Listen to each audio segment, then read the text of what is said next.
Okay, I wanted to do a short video today.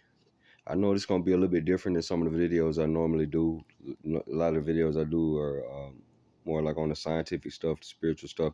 So, an interesting video about a fun fact that kind of came to me a day or so ago. Um, and I haven't heard many people talk about it. The only person I have heard talk about this, maybe on the discussion board, is Graham Hancock. Um, but this information kind of came to me in bits and pieces, right? So the question, as you see the title of the video, did the arrival of the moon in Earth's orbit cause the biblical deluge, right? So did the flood of Noah or the global flood story that everybody talks about in some far gone era, was that caused by the arrival of the moon in Earth's orbit? Now I know that may be a weird question because based on our conventional understanding, the moon has always been there. But I ran across this word, right? So our first question would probably be, is there a documented time when the moon wasn't there? So I ran across this word. It's a word called proselene. Selene is the Greek word for the moon, right? Proselene means a time prior to the moon being in the skies, and it's applied to a particular group of people. So it's saying the Greek word proselene was applied to the indigenous inhabitants of Greek prior to the classical Greeks. The indigenous inhabitants were called Pelagians. They founded Thessaly, Crete, Arcadia, etc., a bunch of other cities.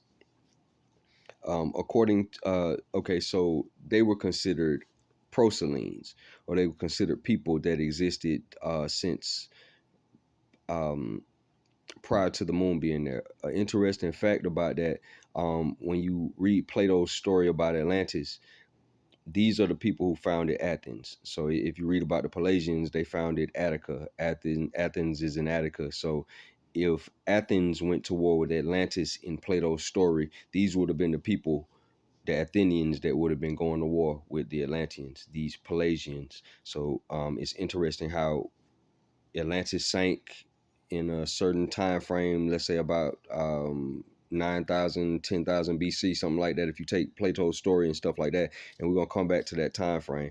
So that's the proselene thing. So they were considered to exist since prior to the moon.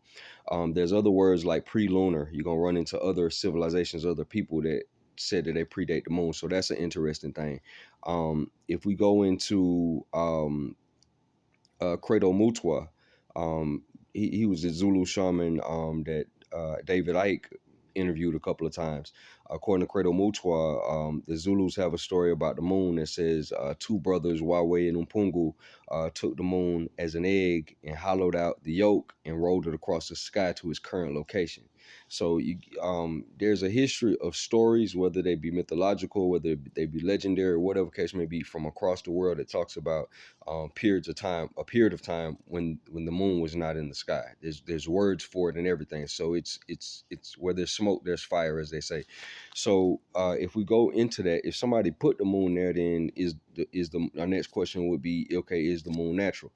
Now, according to most astronomers, no, the moon is not natural. Most astronomers say that the moon shouldn't be there. And this is stuff that when you get a chance, Google this, look this up. A time when the moon wasn't there. Is the moon natural? It's even something you can look up. Spaceshipmoon. That's a theory that a couple of authors have come up with, or whatever case may be, about the moon being a actual vehicle that somebody piloted and put there. Okay, so most astronomers say the moon shouldn't be there. It is too big to get caught naturally in Earth's gravity, because most planets don't have a moon our size. Our moon is like 1/4 of the size of the planet. It rings like a bell when objects such as the lunar module lands on. I think they landed Apollo 12, Apollo 13. They like detonated an explosive or something on it, and it just kept ringing for hours.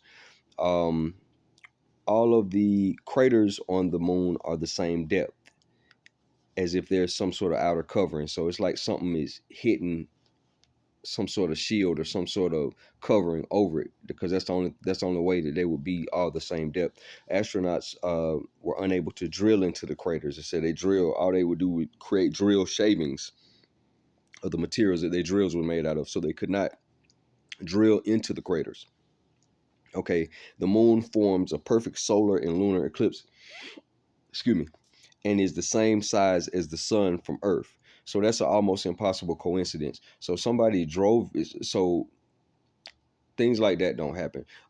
It's the exact size where when you have a total eclipse of the sun or whatever case may be, the moon can be exactly in front of the sun, and it's the exact same size or what have you. It's somebody had to engineer that, or so it was seen. On the surface of the moon, there are artificial metals like brass, neptunium, and titanium. It said that, like with titanium and brass and stuff like that, that's for fortification of some sort of structure. So it has all the appearance that the moon is, with the last 2 points that we brought up, how the moon is, there's people speak of a time before the moon, and then how the moon is hollow. It has artificial metals on its surface and everything like that, and it has a date in which somebody put it here. Okay, so that those are interesting points on the moon, and that you know human recollection, there's a time before the moon. Okay, last point. Okay, when did the moon arrive here? So we talked about the Athenians were the people who fought the Atlanteans in their war and everything like that, right? Um, that was according to Plato, the timing of Atlantis falling would be about 9,000 some change, 10,000 BC, something like that or whatever. Okay, that would have been around the time that the moon would have arrived, right? So if something one-fourth the size of the planet came into its orbit, that would make the planet go crazy. Continents sinking, tsunamis, in one of the few scenarios that will probably produce a global flood. A lot of people have said that the probability of a global flood is very unlikely. There are not very many things that have caused that, but this what we're about to talk about would probably cause a global flood all over the planet. It is there a catastrophe in relative recent human history that would be on a level like this? And the answer would be yes. There's something called the Younger Dryas. The Younger Dryas caused an extinction level event around 12,000 years ago, which would be about our 10,000 BC mark. Of Atlantis. And I'm not really advocating for a belief in Atlantis. I'm not saying it's not true, but I'm saying if there was an event on the earth that would have sunk a continent, this would have been that event, and this happened around the time of Plato's story if we chart it back or whatever case may be. So that's just an interesting thing. um let's see, this would actually explain why we don't have this would also explain why we don't have dinosaurs anymore or giants running around the earth. Biblically speaking, there were giants in the earth in those days closer to the flood, and then after the flood, the giants don't exist anymore. Well, if the moon is the culprit of this Younger Dryas that we're talking about, um we wouldn't have had seasons before that. A lot of people theorize about this, talk about something like a vapor canopy covering the planet and everything like that, so that it didn't rain and everything like that. The vapor was coming up out of the surface of the planet or something like that. It was a higher O2 concentration and all that. So it allowed things to grow bigger and people to have longer lifespans. That's like how you have in the Bible, such and such lived 1,000 years and all 950 years and all this stuff like that. That would explain that. And after, if the moon is the culprit of the Younger Dryas, the moon comes in, boom, the earth tilts on its axis, the moon causes seasons and stuff like that. So that changes the ecosystem of the planet and everything like that. Boom, we can't grow dinosaurs anymore. So that's just something that kind of ran across my radar. I haven't heard a lot of people talk about it. I figured I'd open up the conversation. Maybe somebody else will make a video with more information than I did, but just something to think about.